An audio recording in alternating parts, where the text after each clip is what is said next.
Hello, friends. Today's podcast question says, what do you do when everyone in your family is addicted to tech and welcomes your child into that with little to no restraint?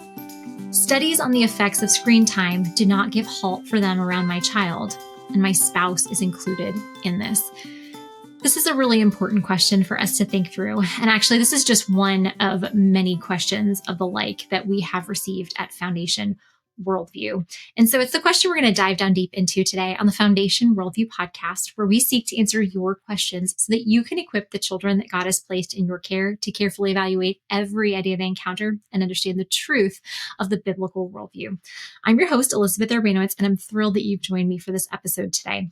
Now, as we think through this question in particular, there are two different questions here and two questions that I think are really important for us to think through. The first is what to do when extended family members and friends do not uphold your screen time guidelines or boundaries that you have in place for your children. And then the second question is what to do when you and your spouse disagree about screen time guidelines and boundaries for your children. So we're going to look at those two questions separately because they are two different questions.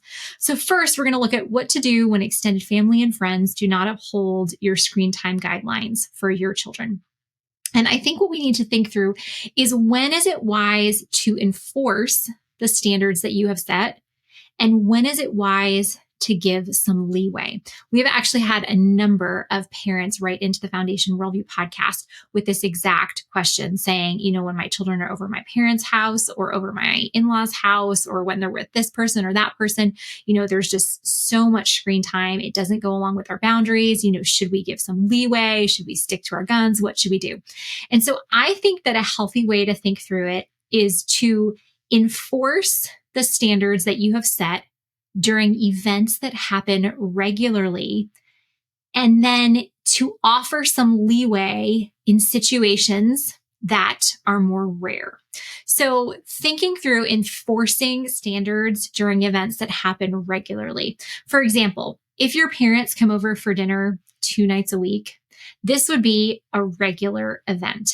So I would recommend letting them know what your boundaries are and that you want those boundaries followed. For example, if you know your parents are probably going to hand their phones over to your kids when they come to your house, let them know that your kids are not allowed on phones and that you do not want your parents to give them your kids their phones when they're at your house. Or if your parents like to watch movies in the evenings, again, if they're coming over your house 1 or 2 times a week, or you're going over their house, just let them know this is a boundary we've set with our kids. We don't want them watching movies every time you come over or every time we're over there. And so just make sure that's an established boundary and that you stick to it.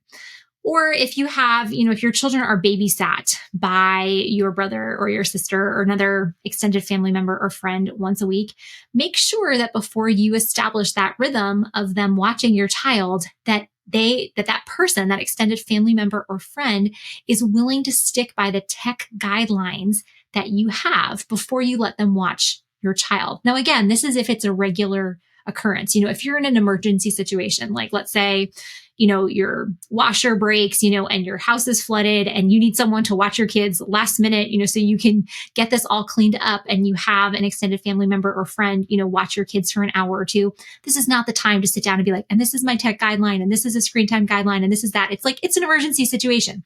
That's completely different than if you're establishing something that's happening on a weekly basis.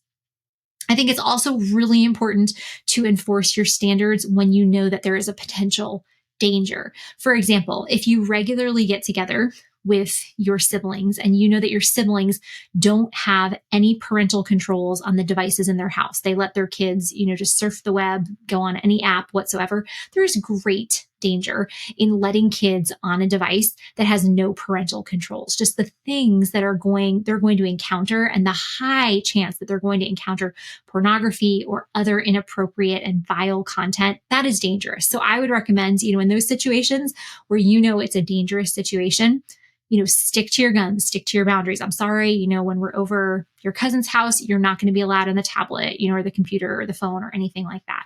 So in those situations where it's either an event that's happening regularly or it's a situation where you know there is definite danger, those are the times to really enforce your standards. Then there are other times when I think it's okay and maybe even wise to offer some leeway. Okay. And this would be, like I mentioned, in situations where it's rare, like it's just something out of the ordinary. It's not an everyday occurrence, and a situation where it's not inherently dangerous. And so as I was thinking of examples of this, I just thought of two examples from my own life. Those of you who are faithful Foundation Worldview podcast listeners, you know that I'm single, I'm not married, don't have any kids of my own. My background with kids is in the classroom, and then just with nieces, nephews, and friends' kids. And so several years ago, I was dating a guy, and he and I lived. We did not live together. I'm not saying we lived. I'm saying he lived in his house. I lived in my house, but we lived in a different state than where my parents lived and where his parents lived. And I remember going to visit his parents, and every time we were at his parents' house, from the time they got up in the morning to the time they went to bed in the evening, the TV was on, and it was just on all of the time. And that's something that personally just drives me up the wall. I don't like having media playing unless you're actively engaged in it. And it wasn't anything bad. It was just like Fox News that was on, for like 16 hours every day. And I remember telling him, like, oh my goodness, like if we have kids, like I don't want them to be at your parents' house. I don't want them to be around the TV being on all the time. And he was like, wait a minute. He's like, we, like you and I right now, like we live in a different state than my parents. We're not going to be at my parents like every week. Like it would be for, if we get married and have kids, it would be like for Thanksgiving or for Christmas. He's like, I think that's an exception. And I remember going home and like thinking about it and praying about it. And I was like, you know what? That is an exception. Like if we, if we didn't end up getting married, but like if we had ended up getting married and we lived close to his parents, that probably would have been a conversation we would have had to have. But in that situation where it was like once or twice a year, it wasn't that big a deal. Or I think about my own family. Growing up, we lived close to a lot of my dad's siblings. And I know that during holidays, we would always, go to certain siblings' houses, and their TV would always be on with like holiday movies. And that was something that was very different than our home. Like we were not allowed to have the TV on most of the time. I think we were allowed to watch like a half hour of TV a day. And I know that's something that my mom really didn't prefer. However, my mom wasn't like, oh, we can't go, or, oh, you can't look at the TV. It was like, you know what? It's Thanksgiving or it's Christmas, the stuff that's on isn't vile. Is it stuff that my mom would have showed us? No, but it wasn't, like inherently wrong. And so in situations where it's rare and it isn't dangerous, I think some leeway can be offered there. Now, that's the first part of the question, what to do when extended family members and friends don't typically adhere to your screen time guidelines. Now, it's a different situation to think about what to do when you and your spouse disagree about screen time guidelines for your children. That's something that is completely different. And so if you and your spouse are in a place where you disagree over the guidelines or the boundaries that you're setting for screen time for your kids, my first recommendation would be to pray about it, to, just lay your request before the Lord and say, God, like, this is what I think is wise. This is what I think is biblical. This is the research behind it. Please help us to be in agreement. And now you can pray for your spouse's heart to change. I would also encourage you to pray that your heart would be humble in this, because you may very well have the wiser opinion between you and your spouse. However, entering into this with a haughty attitude or in a it's my way or the highway kind of attitude is not going to be honoring to God. It's not going to be healthy for your marriage. And it is definitely not going to be changing your spouse's heart on this. So just go before the Lord, pray that He would bring you and your spouse to a place of agreement over this. I also recommend that you pray that you would have a humble heart, that God would humble your heart over this. Now, again, like, I'm not married. I don't have kids. I don't know how hard this is experientially when you and your spouse are disagreeing over something serious like this. But I do know that God has called for us to seek Him. God has called for us to be humble and to love one another. And so if this is a situation where, you've prayed about it, you've prayed for God to work in your heart, you've prayed for God to work in your spouse's heart, and you and your spouse need to have a conversation about this, I recommend that you approach your spouse with a spirit of humility and a desire to work together, which means that your exact standards might not be the ones that you both come to an agreement on. So recommend, again, come to it with a spirit of humility. Don't approach it with accusations like, I can't believe that you let the kids watch this, or it bothers me that you always have, like tablets on or whatever, you're always on your phone, things like that. Approach it with humility, saying something like, I'm worried about how much screen time is affecting our kids' hearts and minds. Would you be open to talking through some different guidelines that we can put in place to protect them? And hopefully you would sincerely hope that your spouse would say, yes, I would like to talk through these things. But even if your spouse says no, that this is something that you can trust the Lord with. Now, because on our podcast question submission form, the people can put their names, I do happen to know that this question was submitted by a female. So I'm going to speak now specifically to wives in this situation, because I know this question was written in by a female. So if you and your husband are not on the same page about, screen time guidelines, so long as there is no clear sin involved, from the biblical perspective, it is your job to submit to your husband's decision. Now, I said if there is no sin involved. An example of sin being involved would be if your husband is allowing your children to watch pornographic content. I mean, that is just flat out sinful. That we are called to live lives that are sexually pure, that are sexually faithful. And so that would exclude all pornographic content. So if your spouse or if your husband is allowing your child to watch pornographic content, it is your job to uphold God's word. You're not just going to say, okay, well, I'm submitting to you in this. No, this is sin. We are not allowing our children to do this, and clearly confronting that.